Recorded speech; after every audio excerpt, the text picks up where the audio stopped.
many in our area are mourning and marking 1 year since October 7th.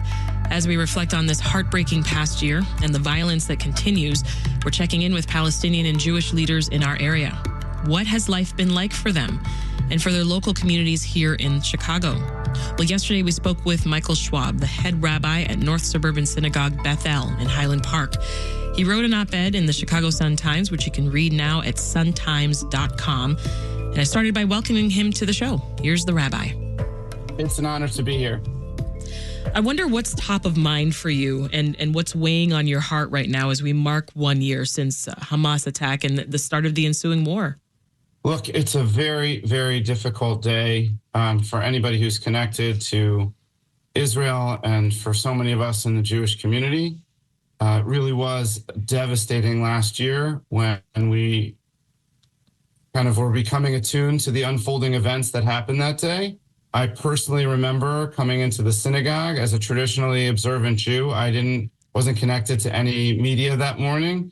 I walked into synagogue, some of my congregants were there, and I could see in their faces something was terribly wrong.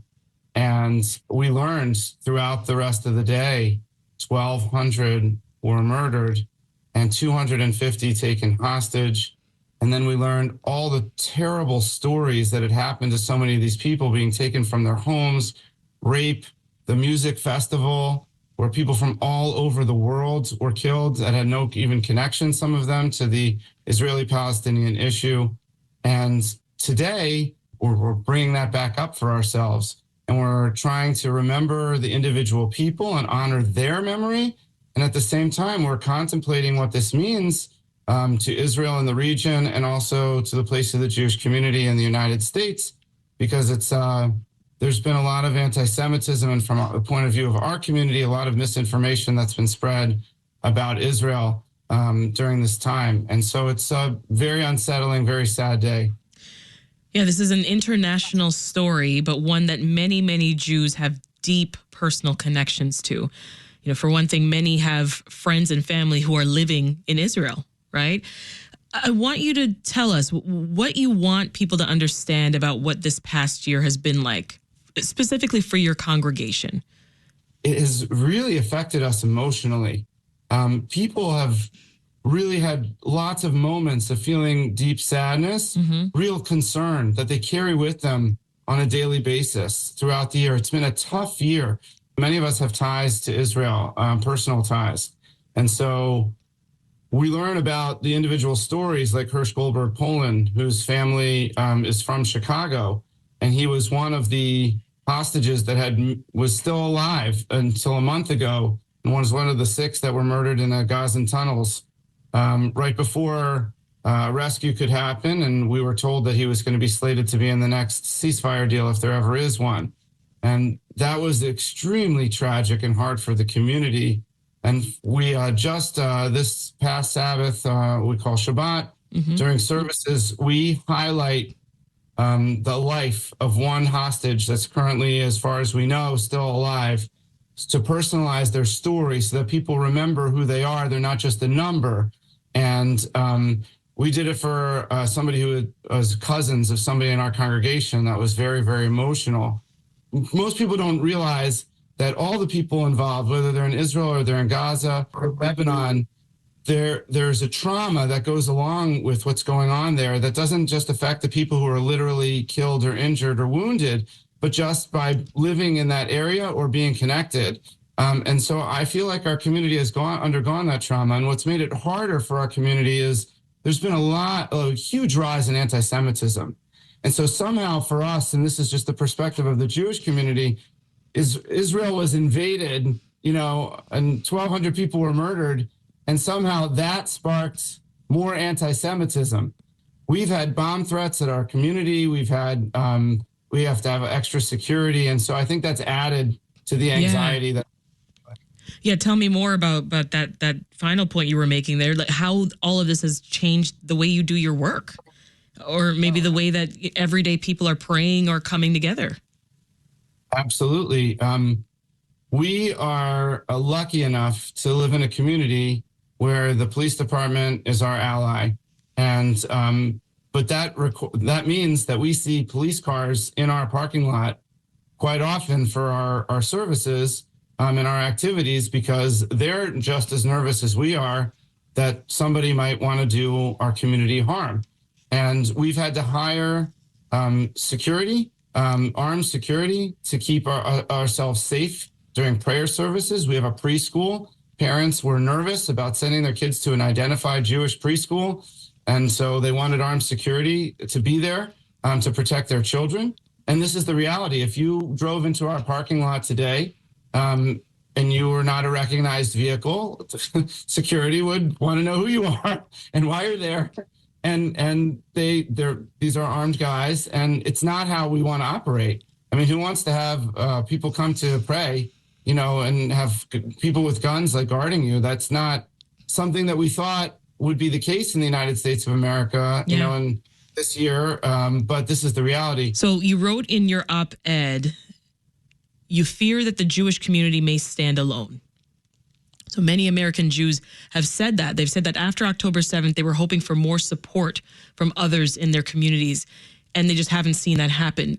Talk about your experience with that, and if you can expand on the idea that you wrote about of standing alone.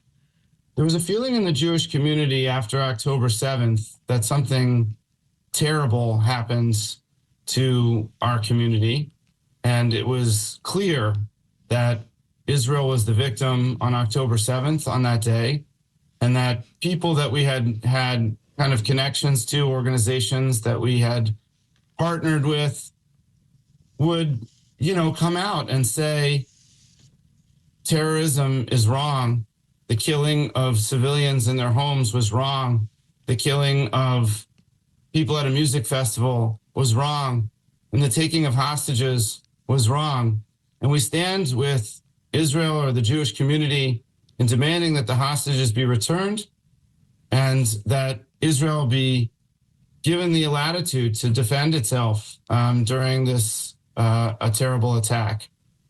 And I can't answer for anyone else, but it seems that maybe because of the politics of the Israeli-Palestinian conflict, that maybe people were reticent to say anything about this because they were afraid of making some segment of their community upset. But I'm part of an interfaith group here. I'm part of several other civic organizations, and very few of them were willing to make any public statements about what had happened. And I was surprised. I was surprised and dismayed. And I don't want to disparage anyone, because I know that my colleagues, they're wonderful people, and I don't think that many of those people meant anything by that. But we didn't get a lot of outreach or, what I would call a hug from too many in the local community. And since then, it's become so politicized that it's almost like the massacre, which is, I think, what it was, that happened on October 7th. Nobody's even talking about it like that anymore. So as a rabbi, you are an organizational leader. You're also a spiritual leader. So what would you say has been the most challenging aspect of leading people through this time? I think one of the most challenging aspects of leading people through this time is giving people hope. Are we going to believe that things can get better? Are we going to believe that people can start to be more sophisticated about what's happening in Israel and understand, the Middle East a little bit better? Can we to have hope that we're not going to deal with flattening identities of people? Israelis are like this, or Jews are like this, and to reduce our conversation to slogans that are hurtful and don't help, and to give people hope that all of this can get better, that anti-Semitism can be combated, that with the right education and the right persistence, we can get back to a place where we can all feel comfortable and secure here. And that even though it's a mess, right now in the Middle East, that we can work through this, we can learn from what happened, and we can make progress. Mm-hmm. Well, during Rosh Hashanah services last week, you and your co-rabbi, you gave a sermon about having difficult conversations with people who have differing opinions. So tell us more about that and your thinking around that.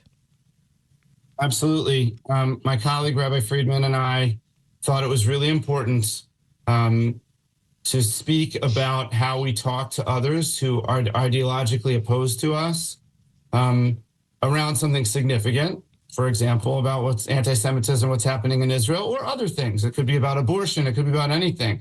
But they're ideologically opposed. It's about something significant.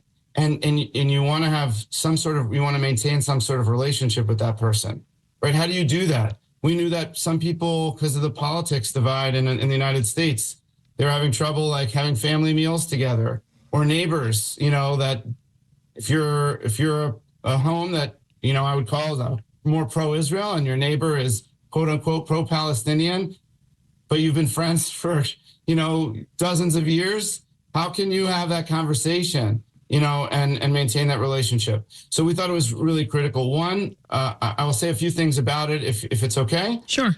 In order to have a constructive conversation with somebody, you have to believe that the other person has good intentions. Meaning, if you consider yourself pro-Palestinian and you're upset with what's happening, Israel's policies about how they're handling the war, it's because you want to preserve life. And it's because you believe innocent people are dying, right? And so somebody who's pro-Israel, they may not like where the blame is being assigned. They may not like the other person's idea of what the solution is, but to recognize the truth of what they're saying is that they're trying to preserve life. They're trying to do what they think is the right thing, to recognize the person's righteous intentions. And each party has to recognize the person's righteous intentions. Mm-hmm. And once we have that as a basis, you can go to the next step. And the next step is, if you think the other person have righteous intentions, maybe listen to what they're saying. And you don't have to agree with everything they're saying, but find what's true about what they're saying. Because there's no way you're 100% right and they're 100% wrong. And anyway, it's not about being right or wrong. It's about finding the truth. If you're trying to win the debate, then you're never going to have a constructive conversation. It's also about building bridges and developing a deeper relationship with that person so that you can find common ground. And so if you stop trying to win and you start trying to respect where they're coming from and listen, you might find that there's a little bit of truth that it can help your opinion be stronger and closer to the truth. And maybe they'll actually listen to you and see the truth of what you're saying, because it is both true, for example, in this conflict, that it's devastating that innocent Palestinians are dying. And it is also true that Israelis need to feel like they live in a place where they can be secure, and that people aren't going to come over the border and come into their homes and murder them. And that's not a fantasy, a bad fantasy. It's not a nightmare. Mm-hmm. It happened a year ago on October 7th. So I think those truths are both out there. Yeah. And the fact that Israel is trying to defend its people, it's complicated. It's an urban warfare. You have a terrorist organization embedding themselves in neighborhood populations. It would be nice for people to at least recognize that that's complicated. It's hard. It's not easy. It's not like there's a base that they can fight against an army and defeat them and leave the civilians out of it.